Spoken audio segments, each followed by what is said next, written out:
రేపు మాజీ సీఎం జగన్మోహన్ రెడ్డి గారు కాలినడకన తిరుపతి వెళ్ళబోతున్నారు. ఏంటి దీని మీద మీ అభిప్రాయం ఏంటి? ఉండిద్దమ్మా, సంతకం పెట్టాలంటే ఎవరు పెడతారు? ఎవరో పెట్టరు. అక్కడ సంతకం పెట్టమంటున్నారు, ఎవరో పెట్టరు. ఇద్దరు ముగ్గురు పెట్టారు ఇప్పుడు, అంతే. ఎవరో పెట్టలా. ఎవరు మతం వాళ్ళది ఉండిద్ది, అంతేగాని. పూరంజేశ్వరి గారు అంటున్నారు కదా, జగన్మోహన్ రెడ్డి అన్యమతస్తుడు, డిక్లరేషన్ మీద సంతకం పెట్టి లోపలికి రావాలని చెప్పేసి. ఎవరో పెట్టరు, ఎవరు మతం వాళ్ళకి ఉండిద్ది, అంతేగాని. ఒక ఇద్దరు ముగ్గురు పెట్టారు అంతే, సోనియా గాంధీని ఇంకెవరో పెట్టారు అప్పుడు, అంతేగాని ఎవరు పెట్టలా. అయితే ఏంటంటారు, పూరంజేశ్వరి గారు చేసిన వ్యాఖ్యలపై మీ అభిప్రాయం ఏంటంటే? వాళ్ళు బీజేపీ రాజకీయం చేసుకుంటున్నారు ఇక్కడ నార్త్లో, ఇక్కడ సౌత్లో కూడా అది ఇంప్లిమెంట్ చేస్తున్నారు, పంచాయతీ ప్రయోగం చేస్తున్నారు. అది జగన్మోహన్ రెడ్డి హిందువులని దోషిస్తున్నారు, హిందువులు అంటే చులకన అని చెప్పేసి కూడా వ్యాఖ్యలు చేస్తున్నారు. దీనిపై మీ అభిప్రాయం? అదంతా రాజకీయ స్టంట్ అమ్మ, అది ఏం లేదు. రాజకీయం విచారణ సిబిఐని అదే వాళ్ళతో వేసుకోమను.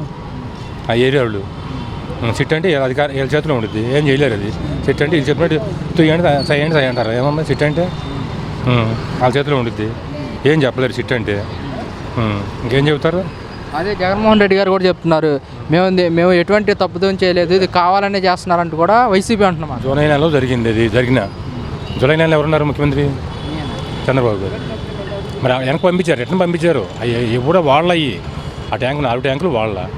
ఇంకెక్కడ కల్తీ ఎక్కడ దొరికిద్ది? ఇదంతా రాజకీయం బ్లేమ్. అది నేషనల్ మీడియా కూడా అంతా గ్రహించింది, సైడ్ అయిపోయారు, అంతా తప్పుపోయారు. ఏదో ఫస్ట్లో తెలియలేక 2-3 రోజులు, తర్వాత సైడ్ అయిపోయారు అంతా. అదే జగన్మోహన్ రెడ్డి గారు కూడా అంటున్నారు, ఇచ్చిన పథకాలు డైవర్ట్ చేయడం కోసమే ఇవి కూడా రాజకీయాలు టెండ్ చేస్తున్నారని చెప్పేసి కూడా అంటున్నమాట. 100 రోజుల పాలన అదంతా డైవర్షన్ పాలిటిక్స్, ఏం లేదు, అంతా అదే జరుగుతుంది ప్రస్తుతం. అది ఏం లేదు, ప్యూర్లీ 100% డైవర్షన్ పాలిటిక్స్, అంతే. కూటమి ప్రభుత్వం వచ్చి 100 రోజులు అవుతుంది, 100 రోజుల పరిపాలన ఎలా ఉందంటే మీరేం చెప్తారు? నాకు పసుపు వేసిన 3 ఎకరాలు పసుపు పోయింది, నాకు 4 లక్షలు పోయి. నేను 14 ఏళ్ళు కొట్టాడు. దేనికి పనికి నాకు? నేను రైతు పెట్టినే. ఆయన ఉండగా 2 సంవత్సరాలు కరువు వచ్చి ఇన్సూరెన్స్ కట్టి 70,000 సంవత్సరం, 90,000 సంవత్సరం వేసాడు. ఆయన ఉంటే ఒక నమ్మకం ఉండే జన రైతులకి, రైతులు మొత్తం కృష్ణా జిల్లా రైతులందరికీ. అది లేదు, ఇవాళ లేకుండా చేశాడు. పేడీకి పడల ఎవరికి లేదు, పేడీకి పడితే అందరూ రైతులు అంతా ఎదురు చూస్తున్నారు, ఎవరికి రూపాయి పడల.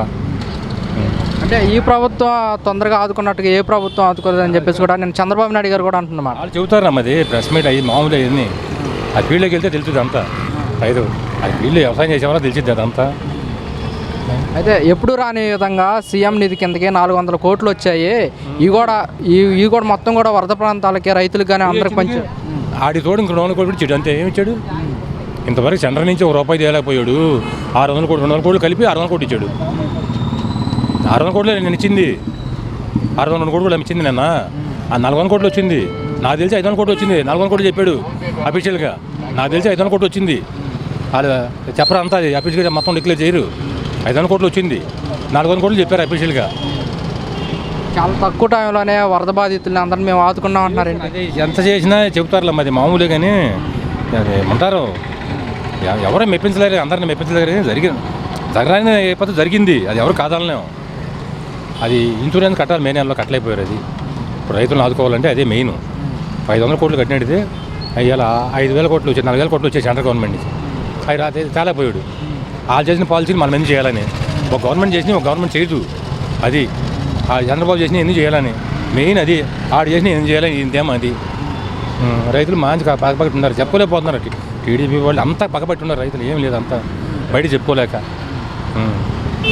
అది రైతులు ఇప్పుడే 2-3 ఇప్పుడే కోలుకున్నారు రైతులు, మళ్ళీ పాతానికి వెళ్ళిపోయారు. ఇక కోలుకోలేము ఇక. కాదండి, ఎన్నికల ప్రచారాల్లో సూపర్ 6 హామీలు ఇచ్చారు చంద్రబాబు నాయుడు గారు.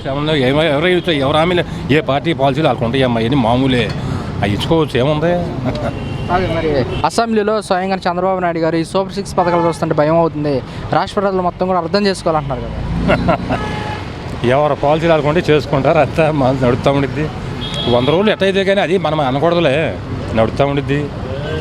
టైం ఇద్దాం, ఏం చేస్తాం, చూస్తామే, 1 సంవత్సరం చూస్తాం, వెయిట్ అండ్ సీ.